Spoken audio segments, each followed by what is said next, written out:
All right, we're back, and this week's topic is going to be on gun control. All right, so there's very strong sides, strong opinions on both sides. All right, first off, I am a gun guy. I like shooting guns. I like target practice with guns. I like whatever. I just like guns. And my opinion on them is that I think that people should have the right to have guns and the right to bear arms and all that other stuff. But I also see the other side of it where it's important to have gun control. It's important to have rules and regulations and all that other stuff. So the Second Amendment right states, I quote, a well regulated militia being necessary to the security of a free state, the right of the people to keep and bear arms shall not be infringed. Okay, so if you break that down, basically, what does that mean? It means a well-regulated militia being necessary to the security of a free state. Meaning, if you want a free state, right? If you want to have freedoms and all that other stuff, you have to have people to protect that freedom, right? Because otherwise, other countries or other whatever, they're going to come in and they're going to take everything you have. So you have to have a free you have to have a militia or a military, or you have to have somebody protecting you. And that militia or that military or whatever that's protecting you and protecting your free state, being the country, those people are going to have lots of weapons. They're going to have lots of tanks and whatever. They're going to have a lot of weapons, right? So what does that mean for the people? That means for the people that they have the right to bear arms in case this militia turns against the people. So basically saying that the people, the individuals, have a right to bear arms in case the government decides, like, listen, you know what? We're just going to change all the rules and there's nothing that the people can do about it. So we'll just use our arms against them. What the Second Amendment is saying is that you have a right to bear arms and you have a right to protect yourself and you have a right to all of that other stuff against the militia of the government if they start getting out of hand. So it doesn't say that you know what arms you're allowed to bear or what you're not, and that in that is where kind of the discussion lies. The discussion lies as it says, okay, as the military has weapons and we are allowed to bear arms against this well-formed militia for our own freedoms, where do you draw the line on that? Where do you say, like, okay, everyone gets one pistol or everyone gets two rifles or whatever it is? So a well-regulated militia being necessary to the security of a free state, the right of the people to keep and bear arms shall not be infringed. So, so the pros of having weapons and all that other stuff is obviously protection against the well-armed militia, obviously hunting, and basically the right of the people. You have the right for that, right? So they're the pros. The cons is that weapons are so easily illegally attained that there's really no rhyme or reason on who has guns or who doesn't have guns. It's just like they're just all over the place. So you can't have the illegal guns all over the street and no rhyme or reason to them, or knowing who has them or who doesn't have them, and then have legal law-abiding citizens that are trying to protect their right to bear arms not allowed to have their guns. You understand? Like, so the right says that you can have your guns to fight against this militia if it should ever happen, but there's rules and regulations that one side wants you to abide by, that they basically want to get rid of guns entirely, and they want law-abiding citizens to obey by that, right? And by changing the Constitution or doing whatever. So here's my take on the whole thing. My take on the whole thing is, first of all, if everybody had a gun, like in the Wild Wild West or whatever, would crime diminish, right? And some would say that, yeah, like back in the day, when you'd walk into a bar or saloon or whatever, you'd get off a horse and you go sashay into a saddle, or not sashay, whatever the hell it is. Go go into a saloon or whatever, everybody had guns on them. So it was a little bit different. There was less fights that were picked and less, you know, people getting robbed and all that other stuff because, you know, everyone had to kind of deal with the same thing. And now, somebody who's from New York, I will tell you this: guns are highly, highly, highly, highly illegal in New York. You're just not allowed to have one for any reason. Um, so law-abiding citizens aren't allowed to have guns. So the people that break into people's apartments, there's a good chance that if they break into an apartment or they rob somebody with a gun, there's a very good chance that that person that they're robbing doesn't have a gun. So a lot of people that, you know, in their houses, they have bats and knives and golf clubs and all that other stuff for protection of their home, but they don't have guns. So in New York, it's a pretty safe bet to say that the outlaws have the guns and the law-abiding citizens don't. So the crime rate is a lot higher, gun-related, because if someone walks up to you and puts a gun in your face and says, "Give me your wallet," chances are you're going to give it to them because you have no way to combat that, you know? Now, when we lived in New York, you know, crime was, you know, someone comes up to you and sticks a gun in your face, give them whatever they want, nothing that you own. And this is what I would tell my kids: nothing that you own is more important than your life. So just give them whatever they want and go on about your business, you know. You know, you would have road rage of people giving each other the finger and cutting each other off and all that other stuff. And it really would never escalate to anything. Maybe, you know, on a rare occasion, you know, two cars stop and beat each other up or whatever. But for the most part, there was not a whole lot of gun violence involved with that through law-abiding citizens. So there was a different conversation I had to have with my kids about, you know, guns and that kind of things in New York City than when we moved to Arizona. Now, in Arizona, everyone has a gun. I don't know if you even need to register guns. I don't know if you need a concealed weapons carry license. I don't know if you got to go to classes or whatever. I just know that everybody has guns, right? I know that there's stickers on like restaurants that say gun-free zone, you know, so most of the people leave their guns in their car to go into this restaurant. So I thought, you know, if you want to steal a gun, the best place to do it is outside this restaurant. Because if everyone has guns, all these cars are packed with guns. So all you have to do is break into a couple of cars, steal the guns, and now you have a bunch of illegal guns. So I never understood those stickers that say, you know, gun-free zone or whatever, because if most people carry guns, you think they're not going to carry them into that restaurant or a store or whatever. That just seems stupid, seems idiotic. So anyway, so then we moved to Arizona, and I have to have a completely different conversation with my kids about guns, right? And I have to let them know that, listen, when you cut somebody off by accident or on purpose, or someone cuts you off or whatever, and they give you the finger, it's not like New York City. It's not like you go like, well, you know, whatever, and you guys keep on moving. Or if you get angry enough that you stop on the side of the road and you guys fight each other. Here, everybody has guns. And road rage makes you do really dumb things. And, you know, you may find yourself getting cut off, giving a guy a finger, getting pulled over to fight this guy, and someone put a gun in your face. You know what I mean? Because they could see that as a threat. So you got to be careful on what you say and what you do and all that other stuff in a place that has guns.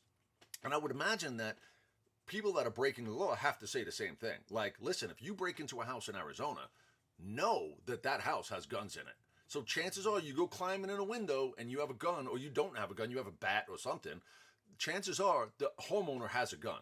And now it's a race to see who can get their gun quicker and who else has a gun. Because if you climb in the window and dad's got a gun and you shoot dad, what does the son have in his room? Or what does the daughter have in her room? Or are there guns anywhere else in the house? Well, you know. So is that a deterrent for people that are robbing houses and stuff like that not to break into people's houses?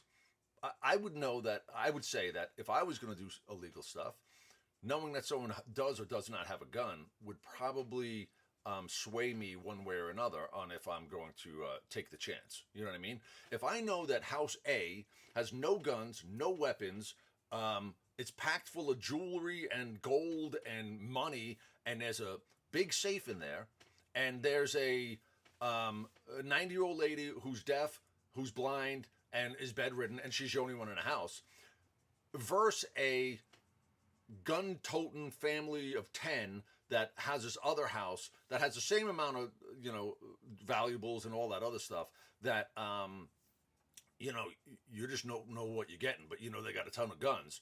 I would venture to say that one is a softer target and more likely to get robbed rather than the other one. Now, of course, there's a lot of things that are in play there, but I think that each one of those things either deters you or motivates you to go. And if you're a robber, obviously it doesn't motivate normal everyday people, but if you're a robber or somebody who steals things.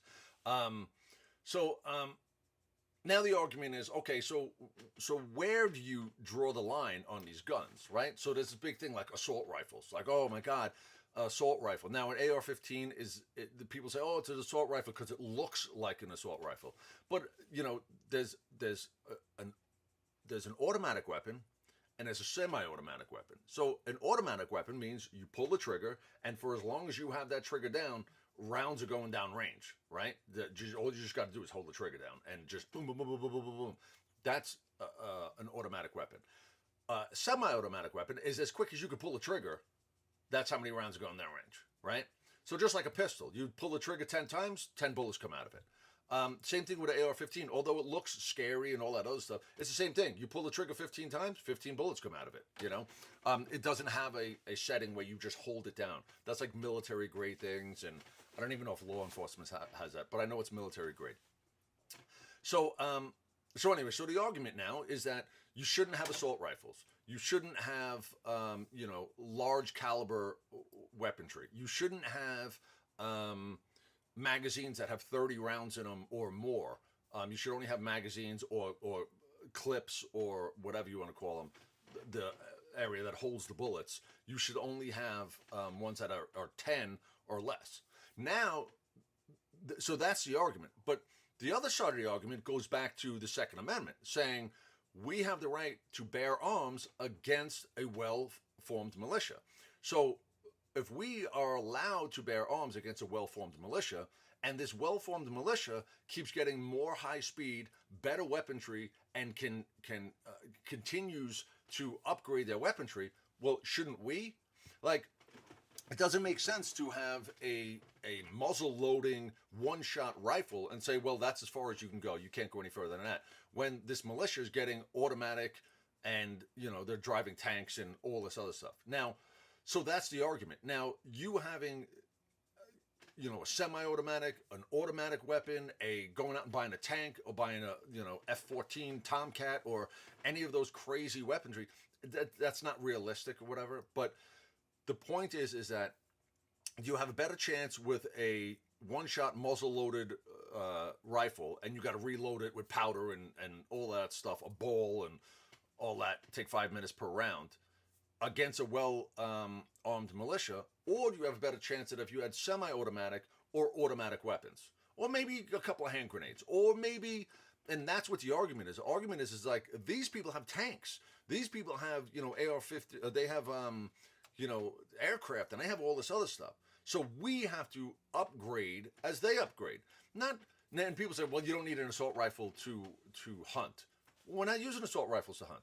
We're using assault rifles to protect ourselves against a well-formed militia. And as the well-formed militia gets more weaponry, we get more weaponry. We're not using it to, and I say we as, gun-toting people. I don't mean like I'm part of the let's go all guns. We should be getting tanks and stuff like that. That's not what I'm saying. What I'm saying as them, they're saying, like, we should be able to upgrade our stuff as they upgrade their stuff. That's the argument. It doesn't say you can have the right to bear arms against a well-formed militia, but that only means pistols.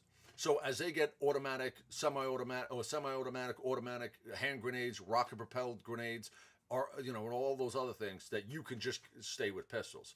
The argument is that no, if they got semi-automatic weapons, we should be allowed to have semi-automatic. If they can get automatic weapons, we should get automatic weapons. Now, some of the crazy people on that side are saying, well, no, that if they get tanks, we should get tanks. If they get RPGs, rocket-propelled grenades, we should get rocket-propelled grenades. They have IEDs. Hey, what's fair is fair.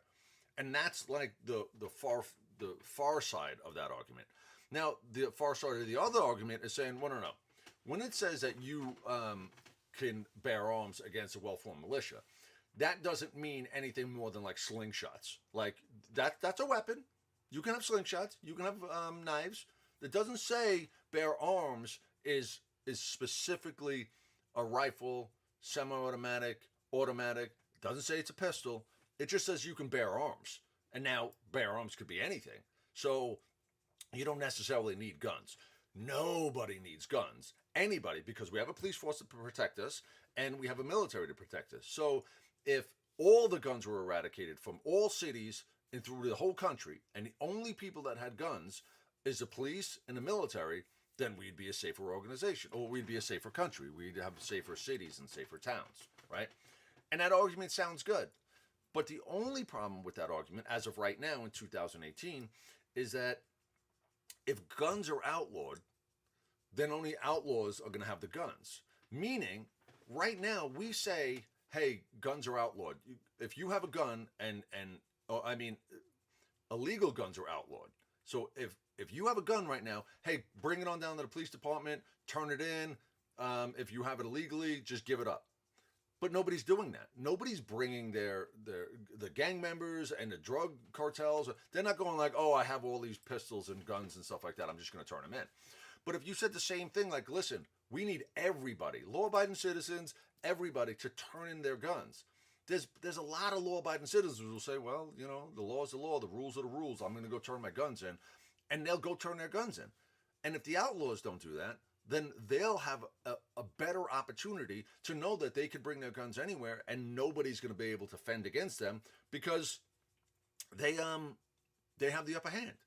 So the argument still continues on where do you draw the line? What is safe and what is not safe and what's realistic and what's not realistic? And the bottom line is that you really need to have better accountability and responsibility on guns. You know what I mean? And this is the thing that I don't understand. Now, I understand that there seems to be no middle ground. There seems to be either you're cuckoo for guns or that you're deathly afraid of them and you don't think anyone should have them. There's not a middle ground. And I think that I stand on the middle ground where I say, have whatever guns you want, right? Within reason. You're not going to have, obviously AK-47s. No fully automatic weapons, right?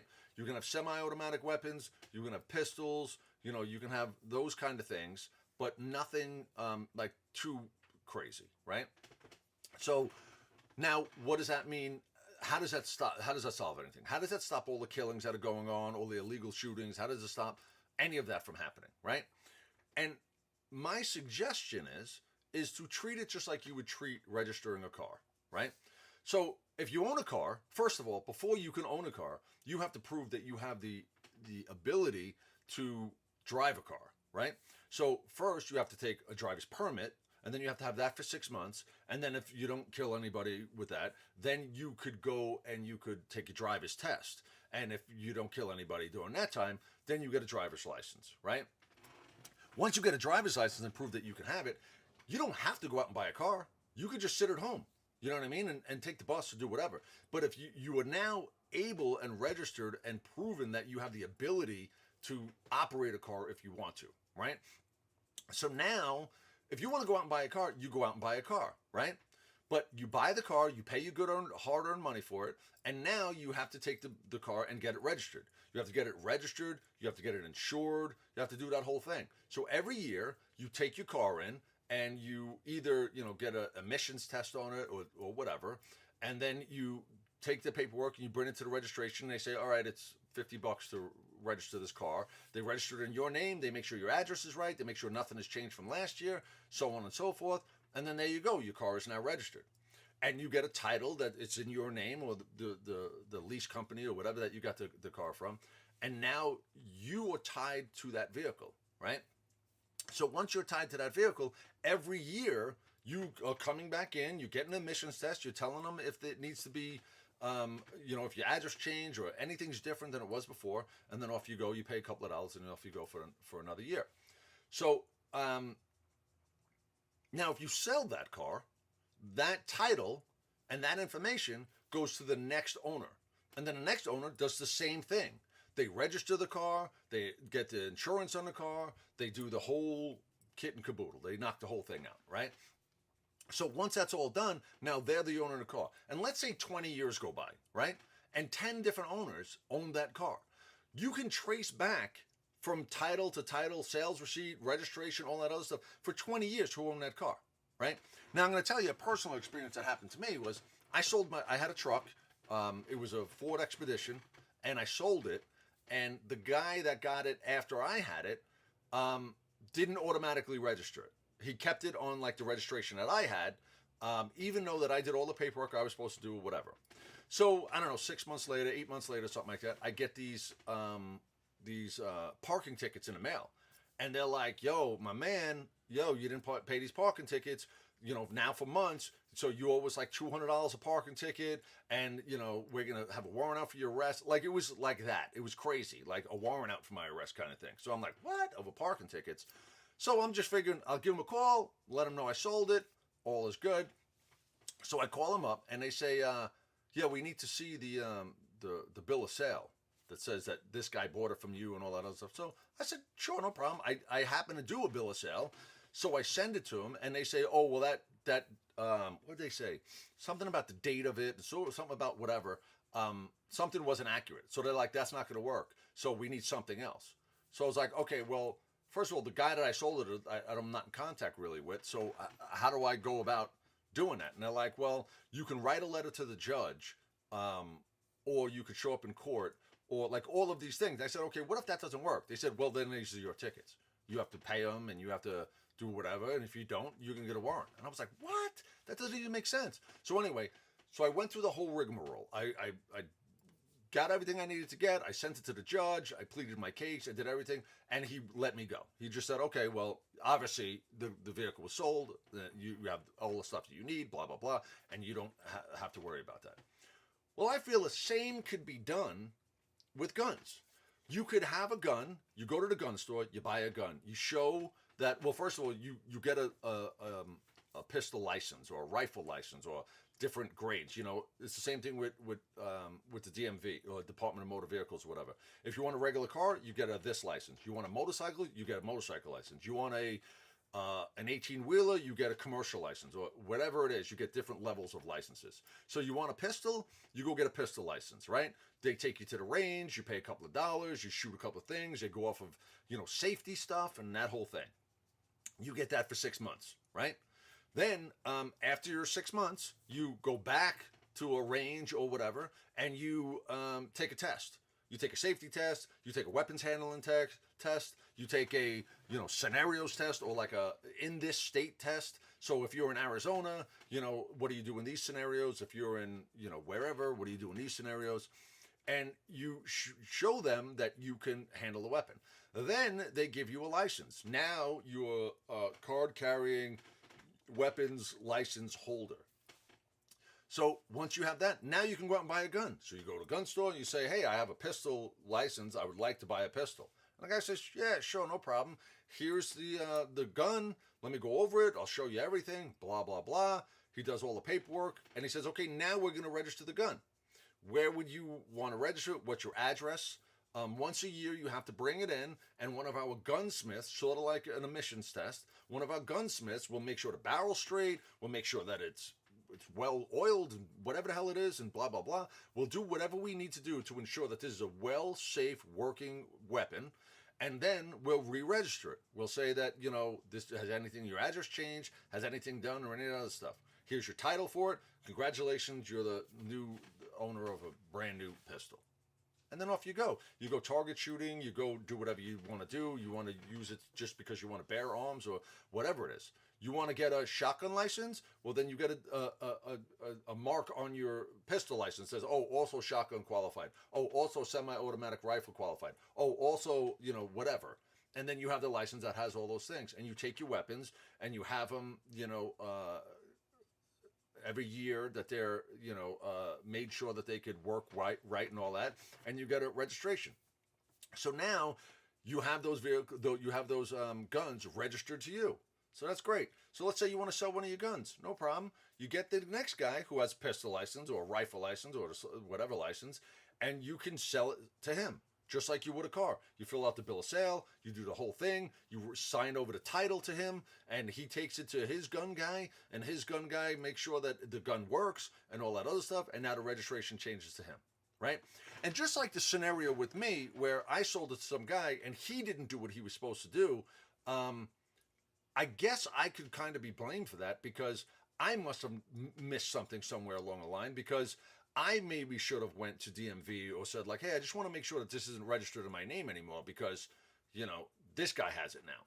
So the way you stop some of these gun violence things, I believe, is now when you register these guns and make sure they're getting the emissions done on them and all that other stuff, for 20 years or 30 years or for the life of the gun, you have a set of ownership, who it went to and who had it and how many times it was registered and how many times it was emissions were done on it and how many titles were passed from hand to hand and all that other stuff.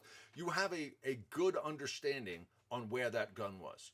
So what does that solve? That solves the guns that are being made now. That solves that, like, law-abiding citizens, this is what we're going to do, and we're all on board and we're going to make it happen. But how do you get the illegal guns off the street? Because you can't just say, hey, listen, if you have an illegal gun, go on and bring it to us, and we'll get rid of it for you. That's not going to work because the outlaws are using these guns to do illegal activities and making monies and all that other stuff. So what you need to do is now an argument could be made that, wait, hold on a second, having a gun is a right. It's a constitutional right. Driving a car, you don't have the right to drive a car. That's something if you want to do. And I understand that. And I know the difference between rights and just having the privilege of doing something. But if you want to make things better, it may not be fair, but if you want things to be better, these are the kind of things that you have to do. You have to have the understanding that, yes, I do want my right to bear arms. And in order to do that, instead of having guns just all over the country and all over the place, I'm willing to, sacrifice a little bit, but I'm not really sacrificing anything. I'm just letting you know the guns that I have and whatever, and that's okay. It's no different, like I said, than having a vehicle or any of that other stuff. The gun guys will say, well, that's not what it says. It doesn't say I have to go through all these hoops and all that other stuff to bear arms. It just says that I can bear arms. Sure, but each state has their own rules and regulations on what caused you to be able to bear arms. And, as you see, Democratic states will say, no guns, we don't care. So your right to bear arms in those states is not a right anymore because they just took it from you. The Republican states that say, like, yeah, have all the guns you want. We're like giving guns out like candy. Like, we don't care. Everyone can have guns. Those states, are pro, Second Amendment and saying, like, have all the guns you want. That's fair. Everyone carry a gun. The more the merrier. Bring them all in, And as long as you're responsible with them, they just don't care, So you don't need assault rifles to hunt. You don't need the hunting argument and the assault rifle argument are two different things. The argument for assault rifles is I have the right to bear arms. They got tanks and aircraft. I want the strongest thing that I can have. Those are assault rifles. I want assault rifles to bear arms to defend against a well-formed militia. So I should have that right. The hunting argument is, well, I just want to kill something from far away. I don't need an assault rifle for that. I need an assault rifle to go against a militia. I need a 30-30, whatever the hell it is, to kill something from a far distance away, right? And that's the thing. An AR-15, that's basically just to scare people, have one in your house, maybe do some prior military guys like to take them out to the range and do some long-range shooting with them and stuff like that. But for the most part, they're not they're not used for hunting, and they probably wouldn't be really that good against a well-formed militia if they have automatic weapons and yours is semi-automatic. I mean, it would give you a better chance against a slingshot or something, but I would want mine to have at least a 3 to 5 round burst or something on it, to get a couple of rounds down range.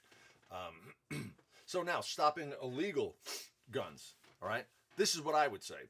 What I would say is that if you're just caught, if a cop pulls you over and you got a gun underneath your seat of your car, a cop pulls you over because you're drunk in public and you have a gun on your person, or any of that other stuff, the possession of a gun that's not registered, it's not insured. Oh, and insured means like you have a gun, and if you accidentally shoot something that you're not supposed to shoot, a gun accidentally goes off and it hits your buddy in the leg. You have gun insurance that pays for those kind of things. You know what I mean? for an accident or whatever. But so if you get caught just having an illegal gun on you, it's not registered, it's not insured, you don't have the title to it, the serial number's scratched off or any of that other stuff, a year in jail. That's it. 1 year in jail. No, no parole. No time for good behavior. None of that. Just a straight year in jail. 365 days. You're gonna rot in there, and then when you get out, you can redo whatever you're going to do. But that's the rule. Now, if you're caught shooting a gun, if you injure somebody with a gun, there's a shootout and you shoot up their car, or there's a shootout and they shoot up your car, guy gets one in the leg, another one gets one in the shoulder, whatever, 5 years in jail. If it's unregistered, uninsured, it doesn't have any of that stuff with it, no title, 5 years in jail. You don't get, good behavior. You don't get any of that stuff. You just go sit in a jail cell and you just figure it out. And when you get done with 5 years, you can, continue on with your career or continue on with your life, right? If you murder somebody with a gun that's not registered, not insured, or whatever, mandatory 20 years. You kill somebody with a gun that's not registered, not insured, 20 years in jail, no chance of good behavior, no early parole, no nothing like that. And that's how you get guns off the street. 100% that's how you get guns off the street. Now, what's going to happen? What's going to happen is you're going to find things like, in countries that don't have a lot of guns and all that other stuff, not illegal guns, you'll find that there still will be violence. People will still stab each other. They'll still hit each other in the head with hit each other in the head with bricks. They're still going to beat each other up with baseball bats and golf clubs, and they're still going to have road rage and get out of the car, and they're going to beat each other up, and there's going to be a lot of fist fights and all that other stuff. But decisions on pulling the trigger, which is a split second of something that you could never get back, and may be remorseful afterwards, would be a lot less.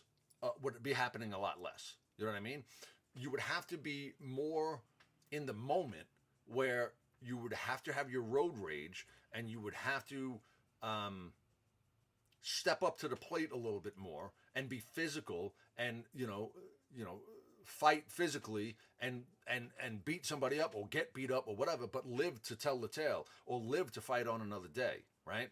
Something has to be done about these guns. Something has to be done about the legality of them. You're not changing the Constitution. You're not changing the Second Amendment. That's not happening. You will always have the right to bear arms. It just depends on what level of that's going to happen. Are the anti-gun people going to say you can only have pistols, and the pro-gun people are going to eventually have to fold?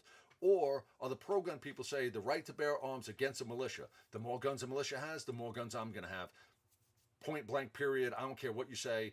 And if guns become outlawed, I'm going to become an outlaw. And I'm going to have my guns, because you're going to ask for us to turn them in, and I'm not turning them in. Because if the gang members and the drug dealers and all that other stuff, if they're not turning their guns in, I'm not going to make myself a soft target and, turn my guns in. The older I get, the less physical ability I have. So it would have been nothing a couple of years ago for somebody to, step out of their car and say a few choice words to me, and I'll jump out of the car and beat the hell out of them. But as I get older and all that other stuff, you start getting shoulder pain, oh, my back hurts, whatever. And then a person says like, hey, you got a problem with me? And I'm like, yeah, not really. You know what I mean? So I need to find other ways to make sure that I'm protected. And as I get into my 60s and 70s and all that other stuff, I'm not going to become a soft target. That's just not what's going to happen. So in Arizona, I think it was a few years ago. I remember reading it a few years ago. And I don't have all the details, but I just thought it was an interesting story. So this old man is driving down the road. I think he's 60 or 70 years old, minding his own business, driving down the road. A younger guy, I think he's in his 20s or 30s, he's in the lane next to him. And this old guy, whether he meant to or whether he accidentally did it or whatever the hell happened, he cut this younger guy off. And now this is Arizona. Everyone has guns. He cuts this other guy, this old man off, right? I mean, the old man cuts the young guy off, right? So this young guy goes into a fit of rage. He cannot believe this guy just cut him off. So this guy starts, tailgating him. The young guy starts tailgating the old guy. He's driving up in front of him. He's doing all this other stuff. So the old guy goes to make a left-hand turn, on the road. And this guy goes flying up in front of him at the light and cuts him off at this light.